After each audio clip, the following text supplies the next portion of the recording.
എത്രത്തോളം സങ്കടം നമുക്കത് പറഞ്ഞ് പൂർത്തിയാക്കാൻ പോലും പറ്റാത്തത്ര വിഷമമുണ്ട്. അപ്പോൾ ആ സ്കൂളിനെ കുറിച്ചും അവിടുത്തെ കുട്ടികളെ കുറിച്ചൊക്കെ ആലോചിക്കുമ്പോൾ അതിലും വലിയ സങ്കടം.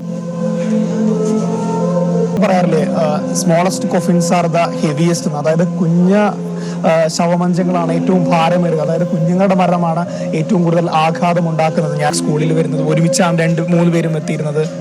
ക്ലാസ്സിൽ ആകെ 1 മാസമല്ലേ ആയിട്ടുള്ളൂ തുടങ്ങിയിട്ട്.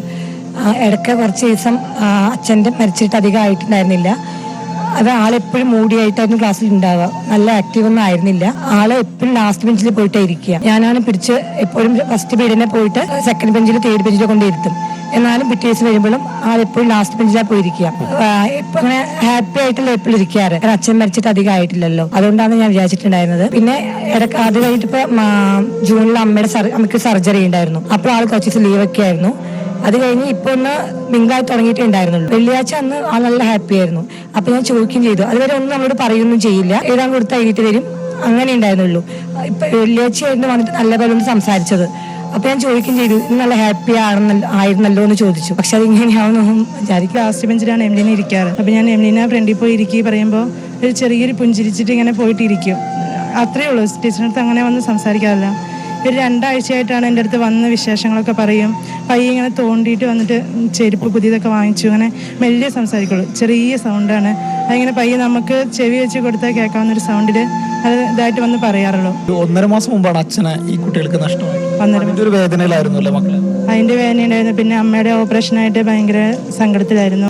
ഇപ്പോൾ ആൽഫ്രഡ് ആയാലും അതോടൊപ്പം എംലീന ആയാലും, ആൽഫ്രഡ് ഇവിടെ 1ാം ക്ലാസ്സിൽ പഠിക്കുന്നു, എംലീന UKG പഠിക്കുന്നു.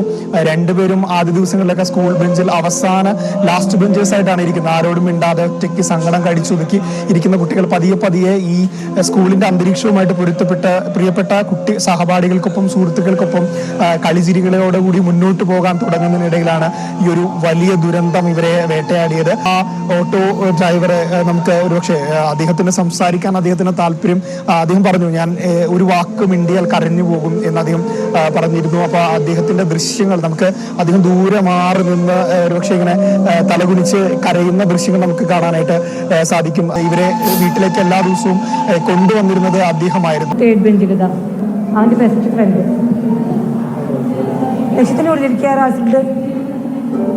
ഇനി ആൽഫ്രഡ് ഈ ബെഞ്ചിൽ ഇവിടെ ഇരിക്കാനില്ല, അവസാനത്തെ ബെഞ്ചിൽ പോയിരുന്നാലും ടീച്ചർ ഇവിടെ പിടിച്ചിരുത്തുമായിരുന്നെന്നാണ് അധ്യാപിക പറഞ്ഞത്. അപ്പോൾ അധ്യാപിക പറഞ്ഞത് കേട്ടില്ലേ, അതായത് അറിയാതെ പേര് വിളിച്ചു പോയി എന്നുള്ള കാര്യം. വാക്കുകളൊന്നും കിട്ടാത്തൊരു സമയമാണ്. നമ്മൾ പ്രതീക്ഷിക്കുന്നില്ലല്ലോ ഇങ്ങനെ എന്തൊക്കെയാണ് വളരെ പെട്ടെന്ന് നമ്മുടെയൊക്കെ പ്രിയപ്പെട്ട മക്കളായി മാറി